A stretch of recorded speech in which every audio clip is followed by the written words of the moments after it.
Hello, everybody. Welcome along to the Event Industry News podcast. My name is James Dickson, wishing you a very good morning, good afternoon, or good evening, whenever you are joining today's podcast from.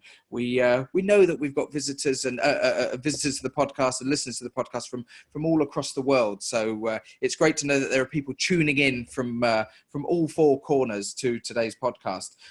Welcome along to a first-time guest on the podcast today. We're joined by Dan Thurlow. Dan is the Director of Exhibition Sales at the Scottish Event Campus up in Glasgow. Dan, thanks very much for joining the podcast today. Thank you very much. What's the campus like at the moment? Are you in the middle of a busy week? Yeah, we've got the Scottish Learning Festival on at the moment, so that's taking our largest hall and various different conference spaces.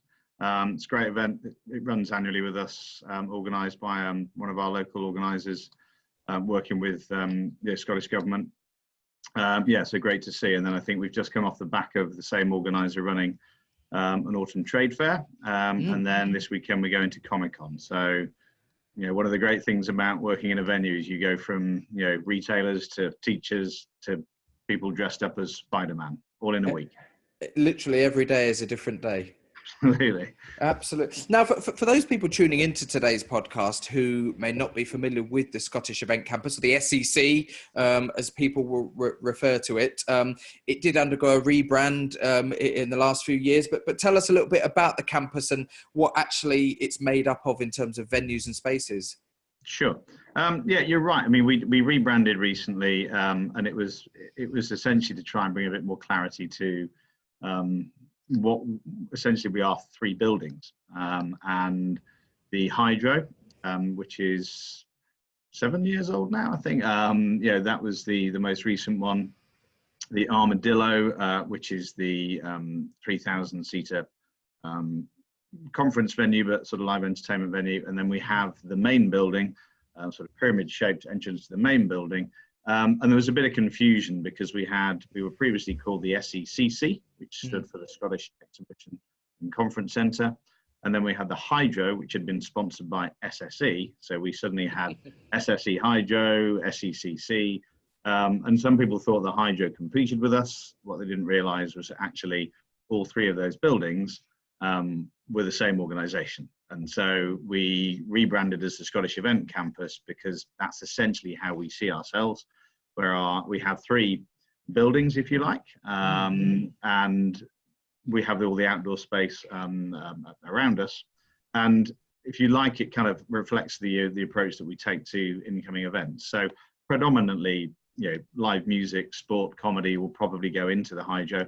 However, if it's to play to a slightly smaller audience, it will go into the Armadillo.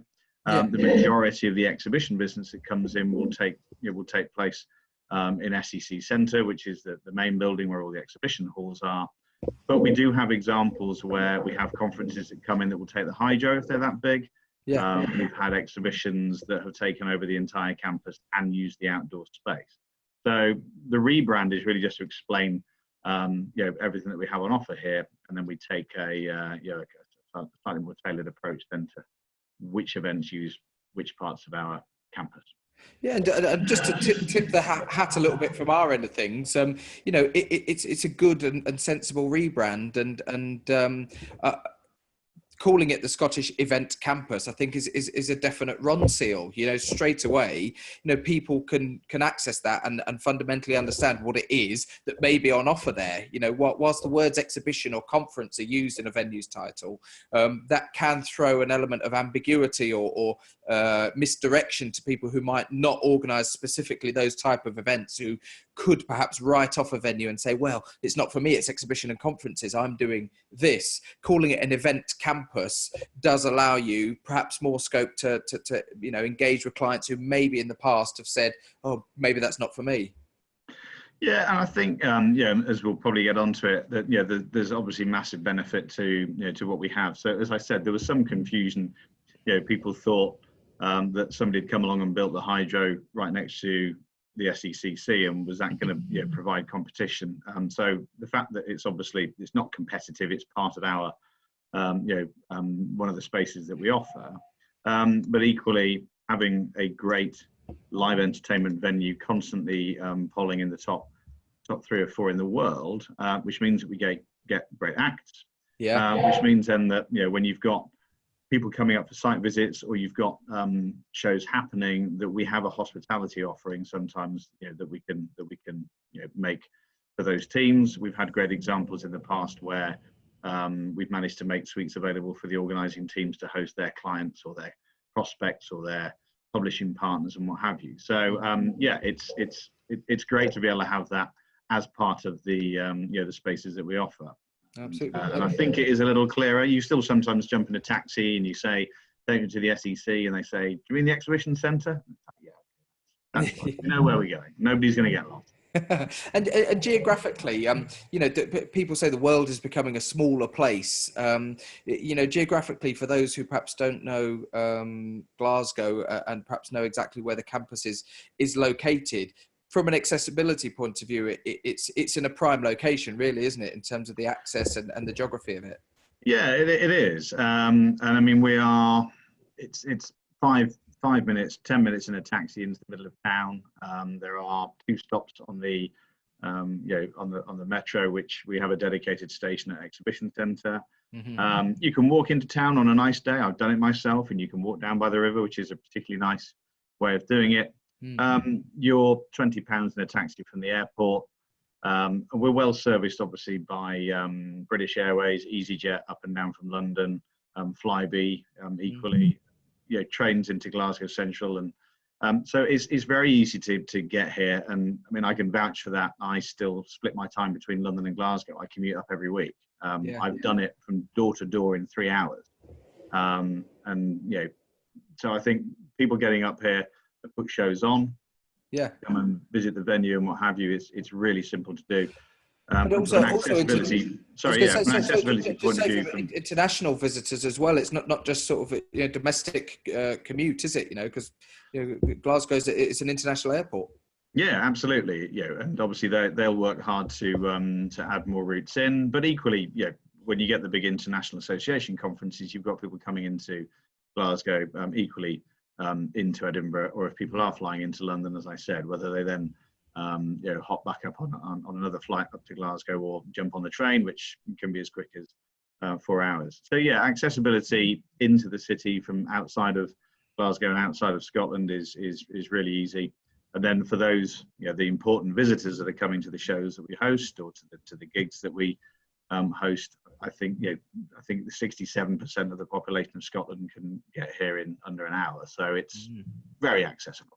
Absolutely, and of course, the event space itself, the event spaces within the campus, yes, that's a huge consideration for organisers, isn't it? But beyond the actual SEC and the campus itself and what's on offer there, when an organiser is looking to bring an event to any given venue, there's a lot of stuff that they're looking beyond as well. It's not just about what's on offer on the campus, but it's the geography that we've talked about. It's the accessibility, but it's things like hotel rooms. It's things like, what's available outside of the campus for people who are visiting there in an evening, what's on offer from a social point of view. And there will undoubtedly be a lot of people who listening to this today who are familiar with the venue, but perhaps there will be a lot more who are not familiar with the venue and perhaps not familiar with what's on offer outside of the campus in Glasgow.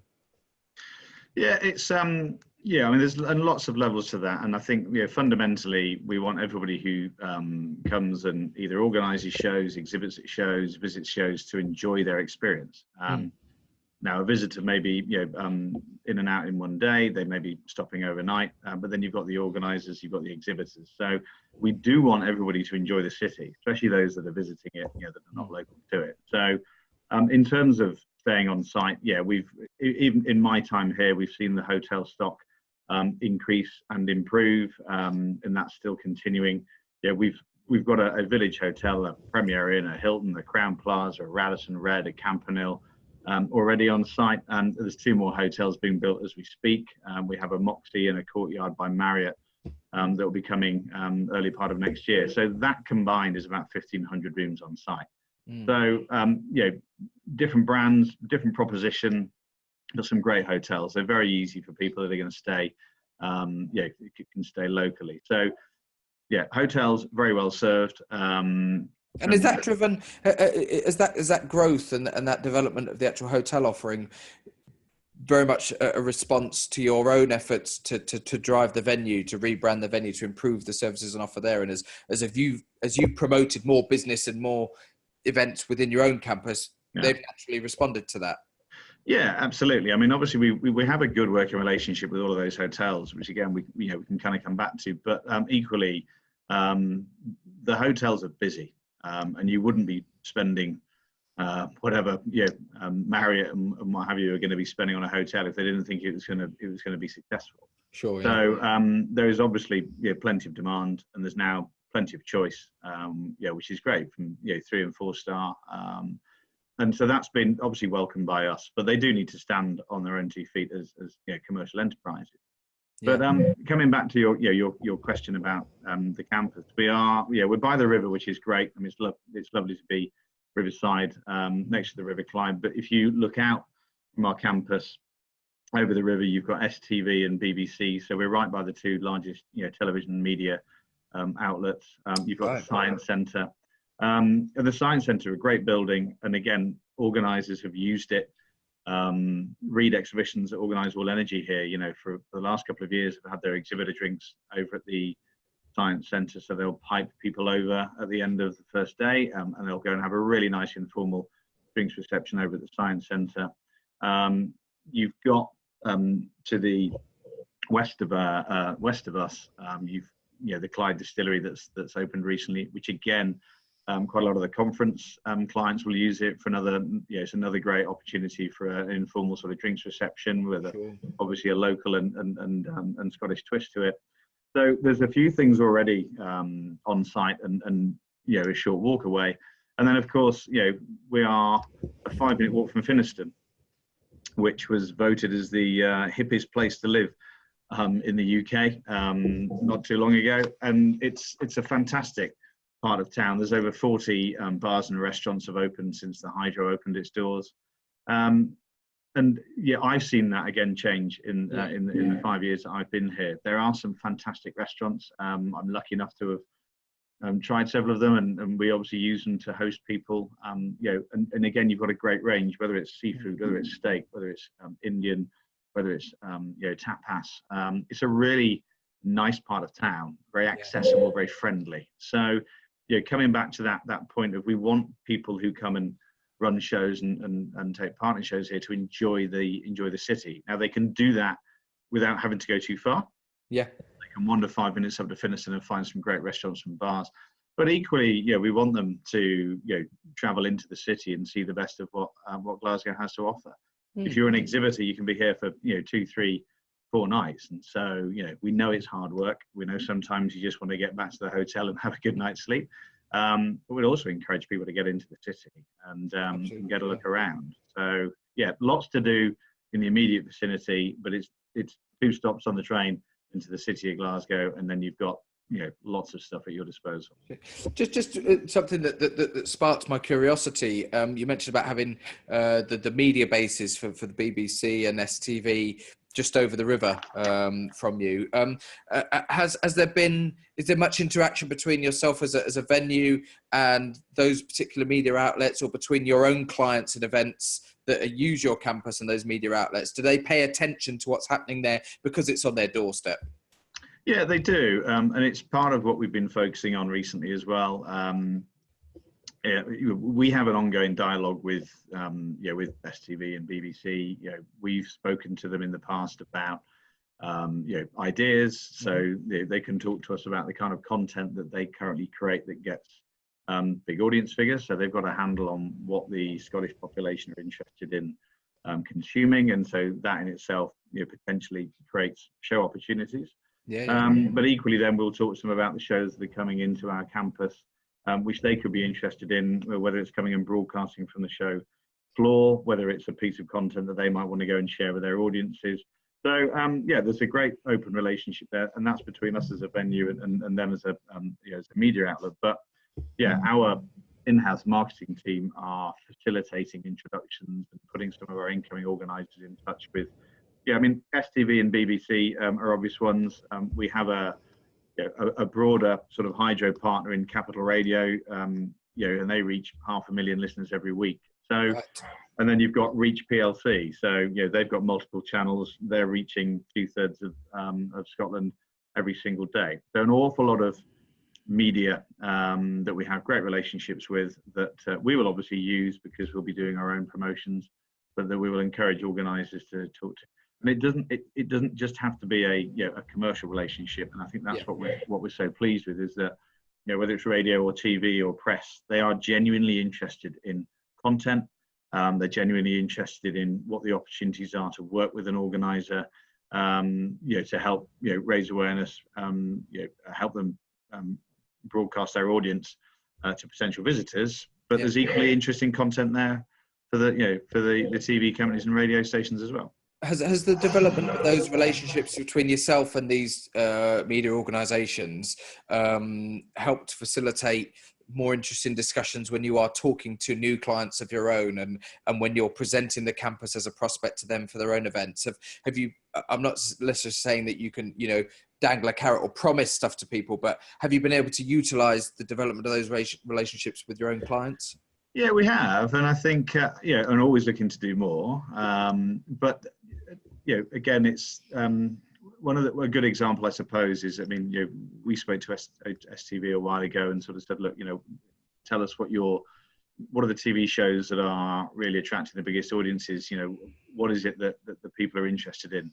And does that create a live event opportunity? Sure. Or does it validate some of our thinking or some of our theories? And so, unsurprisingly, some of the shows they have around pets massively successful. So, okay, well then surely that gives us a bit of confidence that if we're to put on or attract a pet show, that would be successful, because it's an area that people have a great interest in. And so last year, we were approached by an organizer looking to launch Dog Lovers Show.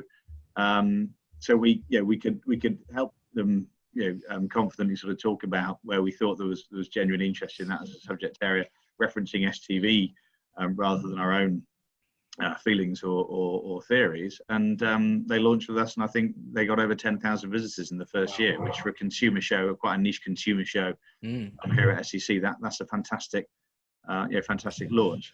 Yeah. So they can help us validate. They can help us point in certain directions as to where there may be some live event opportunities based around content that we know people have a genuine interest in. Sure, yeah. Marketeers and brands and agencies who represent brands, for several years now have been really sort of beating the drum about the rise of live events and live experiences, and how as consumers we seek to engage more with live experiences than we've ever done in the past. Even with the advent of the internet and having connectivity and mobile devices on us all the time, it's almost a paradox in a way that we've also seen a huge rise in live events, even in niche sectors. And it's interesting that you mentioned, about the sort of the pet based live events, but even when you look at sort of celebrities and people who are in the public eye who are now doing live events that maybe in the past you wouldn't have considered doing live events, celebrity chefs coming and doing sellout theatre shows, thousands and thousands of people, and cooking on a stage. Who'd have thought that we'd have had that 15 years ago?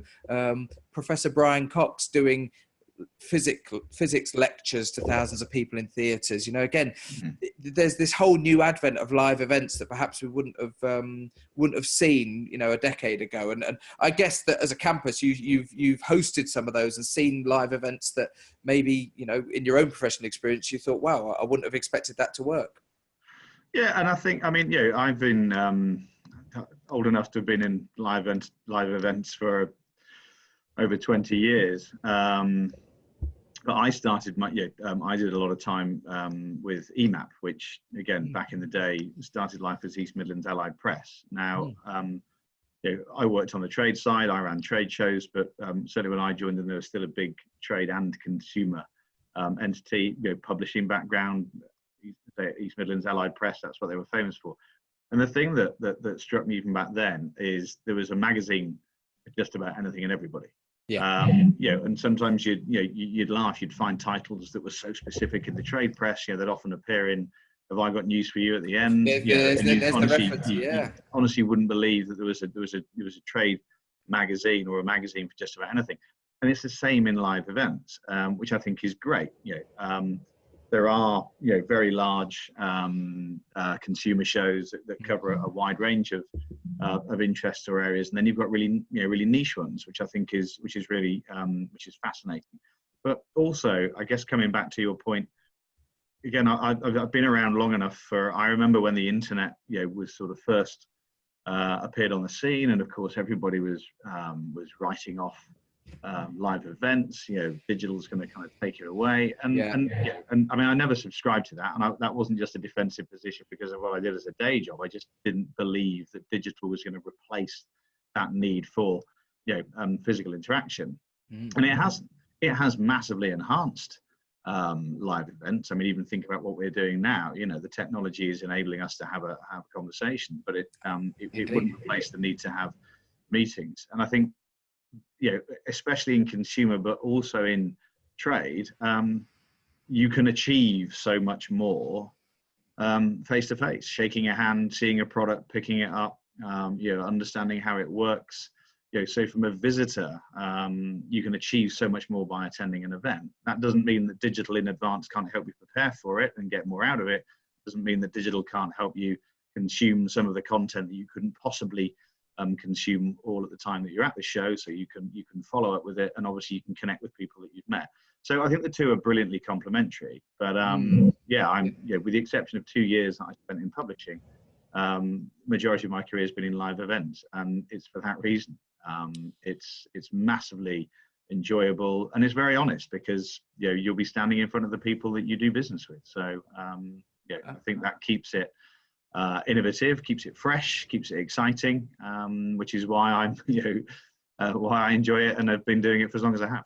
Absolutely. And it's interesting when you mentioned that the I suppose the dovetail now between the technology and the live events industry, and how on the face of it, like you said, people was, digital is going to replace it. There'll be no more live events. People will just talk like we are now through a video link, or they'll watch a live stream of somebody delivering a conference session from their front room, or from their own, meeting room in their own office. And that hasn't really happened. And what's more, we've actually developed beyond that, where we are using this technology that we thought would bring about the end to live events to actually enhance it further. And I don't know if you saw this, just in the last couple of weeks, I saw a great news story, and I forget the name of the band, so forgive me, anybody out there who's screaming it at me, but there was a band that hosted a concert in one of the large arena venues, where they built the stage portrait in orientation rather than landscape, specifically because they understand that their audience will all stand there for most of the concert like that, holding their phones up, and that they're shooting video in portrait orientation as opposed to landscape, because that's how people hold their phones. And so they constructed the stage to actually fit in with the shape of the video that ultimately people are going to form. And I'm always fascinated to see that sort of dovetail between the live events and the technology side, and how event organizers are actually planning their engagement and working with their audiences and understanding what they want. Yeah, and I think I guess going back to that point, if you look at technology, if you look at something like social media that didn't exist 15 years ago, it's a massive channel for marketing events, obviously. So all organisers, you look at their use of micro influencers, and their use of social media in order to get the message out there, so that people know what's happening and what to expect, that they can share interesting and innovative content to ensure that somebody visits and buys a ticket and attends a show. Obviously, whilst the show is taking place, the people that are there are sharing their experiences with their own networks, which again has that knock-on effect of maybe attracting more people who see what their friends are doing on the first day and want to get down there for the second day.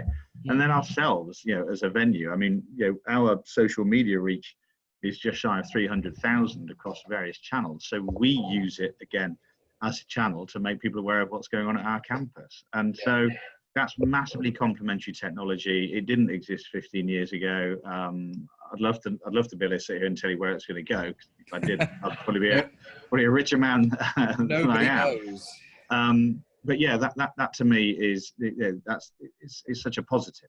But it is still built around. It is improving. It is enhancing. It is extending life. However, the fundamental proposition is still the live event. In your own particular role, and perhaps then wider into your own marketing team there, do you pay close attention and do you monitor your own clients' marketing activities to see what the event organisers are doing by way of marketing, to either see what they're doing right, see what they're doing wrong, not necessarily to offer them advice, but to learn yourselves as to what's worked for them, so that you can improve your own understanding? Yeah, and I think the role that we see ourselves here, and I'm from an organising background, predominantly trade, but I'm from an organising background.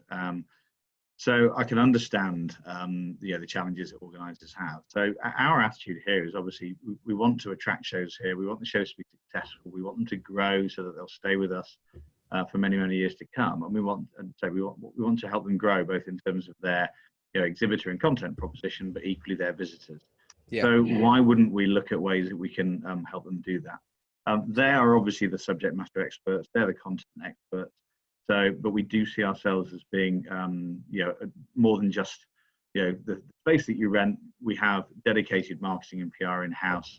We have, like, as I said, our social media reach. We have a marketable database of just over 250,000 people. So we will absolutely put that to play to help spread the word. And it's one of the things we've been focusing on recently. I mean, we started this thing called an affiliate marketing program where we went out to local employers, local businesses, and said, look, if you'll allow us to share some of the content that we've got coming into our venue, then that helps our incoming organisers. It means that your staff and your network of people are more aware of what's happening, and there may be some offers that can be extended by the organiser. And so trying to help them sell tickets is a large part of what we do, and we've made great strides in that. I think we're selling 130% more tickets now for exhibitions than we used to. At some of the shows that have come in, our activity is delivered up to sort of 35% of the audience. So it's absolutely fundamentally something that we see that we can help with. Not that we don't take the place of. Like I said, we're certainly not the experts, but the more that we can understand from the organizer, what their proposition is, who their target market are, and how we can put our own social media channels to play, we will absolutely do that. And so we've seen some really great results in that respect. And why wouldn't we? Absolutely. We just want busy, successful shows. We want as many people coming down and enjoying the shows as we can. So easier to do on the consumer side, obviously because of our database. But on the trade side, and this is where our relationship with the city comes in so well. So City Marketing Bureau of Glasgow, I mean, multiple award winning. They've been winning awards consistently for the last 10 years. And they very much work with us, certainly so when it comes to the trade side. They have a network of city departments, universities, academic institutions. They have links with Scottish Enterprise and other bodies that will be useful and supportive of trade shows. So whether it's introducing organisers to people that could be speakers, content partners, facilitating or shaping the content and direction of that show, they will very much work with us and work with the organizer to do that. And we've got some, in fact, tomorrow is a good example. Reed Exhibitions, great organizer, great customer of ours, and tomorrow we have a lunch in town that we as a venue will be supporting. The City Marketing Bureau have done all of the organising, and they've brought together a group of professionals around the low carbon technology space, so that Reed Exhibitions can talk to them about their plans for the development of all energy, but also looking at what direction to take it in and what areas they can add to that to keep it relevant and keep it growing. And that's something that is a organizer, venue and city initiative. It's not the first time we've done it, and it's absolutely not unusual for us to do it. And again, why wouldn't we? Because if we can play our part in helping shows grow and be successful, everybody benefits. So, and to have a city that are engaged in that and very proactive in that is fantastic. So whilst on the pure play marketing side, it's a little easier for us to do that on the consumer space. When it comes to trade, that's where the city, the universities and that network of professional organisations and city departments becomes so powerful. Yeah, and it's fantastic to see that collaborative approach, across all the sort of key stakeholders in that particular region, working together and driving, genuine benefit to visitors, to the local economy, to the organisers who are bringing events there, regardless of what the type of event is. That it's brilliant to see that collaborative approach, on the face of it, yielding some real benefits. Could I just ask you before we get to the end of time on today's episode? You mentioned about the stuff that's happening this week. Every day is different. Do you, on a lighter note, do you find yourself coming into the office every day and checking that calendar and thinking, oh, look, that's coming up in a month's time, I'm really looking forward to that? Do you find that you have sort of key regular points in the year where you think, oh yeah, I really, a sense of sort of enjoyable anticipation as to what is coming up in the venue, as well as absolutely. I mean, as I said, I split my time. So I live in London, but a lot of the industry exists in London. So I kind of do a reverse commute, if you like. But so I try to book myself ahead sort of 2-3 weeks. I obviously see all of the shows that run at our venue. We've got a great team that work with me. There's 3 of us on the exhibition side, on the sales side. But also we've got marketing, we've got PR, but we've got a great team in place. But I've seen all the shows that run with us. So I always enjoy, I mean, Comic-Con is, until you've seen it, it's hard to believe. I was at SFN, the fitness show at the weekend, seeing people significantly fitter, stronger and more capable than me. I spent most of it walking around with my stomach tucked in. So I mean, I enjoy seeing the shows that we host. And then, as I said, as part of our campus, we've got the Hydro, which is a massively successful live entertainment venue. So I will admit that I may look ahead and think, oh, okay, if I could be there on Tuesday or Wednesday of next week, oh, look, Noel Gallagher's playing on Wednesday. That might, maybe I'll be there Wednesday rather than Tuesday. So yeah, and why wouldn't I? But again, that has great benefit in when we have people coming to the venue for the first time or people on site for shows, and we've got some great live entertainment. Then we get to take them along, and they get to take their teams along. So there's kind of no finer data or no finer way to wind down at the end of a busy day on the show floor than maybe having a couple of drinks and watching Jack Whitehall or Kevin Bridges or whatever it is that you're into. Sure. And so it's a great part of the whole campus proposition. And from a personal point of view, why wouldn't you? Absolutely, why wouldn't you? We've been talking today on the podcast to Dan Thurlow. Dan is the Director of Exhibition Sales at the Scottish Event Campus, the SEC in Glasgow. Dan, before we wrap up, if people want to find out a little bit more about the campus and want to perhaps reach out to you guys directly, where do they go to find out a bit more about it? Yeah, I mean, obviously we've our website. We're on LinkedIn, and equally you can be following us on Twitter, Instagram, from a potential visitor point of view. Like I said, we're a team. 2 of us have been organisers in the past, so we've got a strong affiliation with the needs of organisers. So we are, as I said, I'm London based, but the team will happily travel around equally to go and see other shows, meet organisers at shows that they're running, any other part of the UK as well. So we're very enthusiastic. We are passionate about exhibitions. We definitely want to talk to as many people as possible about show ideas that they've got, whether they think there's an opportunity to bring it to Scotland. And I think our approach is very much almost from start through to finish. We have an in-house research team that can help look at concepts. They can help size markets. So at the very beginning, we're happy to talk to people and help them reach a level of comfort that there's a show opportunity there. And if there isn't, there isn't. We don't want unsuccessful launches. But then all the way through, as we talked about, helping open the doors to local contacts that can help make that show as strong as possible. Marketing partners, content partners, we'll overlay that then with our own marketing and PR support. Our operations team, our event management team are fantastic to help deliver that show. Our food partners, we partner with Compass Group, one of the largest food companies in the world, and we do that so that they can bring all of that expertise to make food a fundamental part of the event experience and help drive dwell time and customer experience. And then, having delivered that show and monitoring it across social media, we can equally do visitor feedback. So back again to the research to ask people what they enjoyed about their experience at the show and at the campus so that we can continuously improve. So we are there from start through to finish. We are event professionals ourselves, and we want to see more successful shows come to the SEC, grow.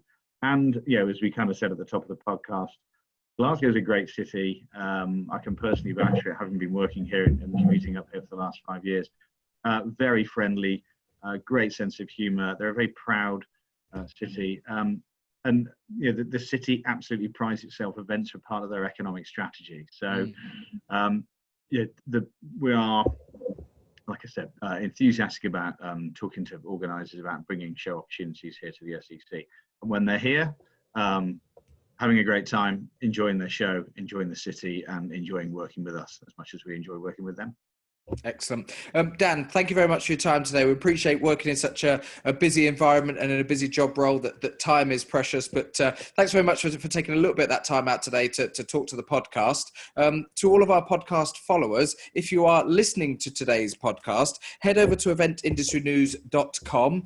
You can also see video versions of all of our podcasts and look at the latest news, features, directory listings, special supplements that Event Industry News produces. Of course, if you are watching the video of today's podcast and you are on eventindustrynews.com as we speak, head over to your favorite podcast download platform, whatever that may be, and you can listen to audio only versions of all of our podcasts. Great to put on your commute to and from work if you're out and about, relaxing and unwinding after a busy event of your own.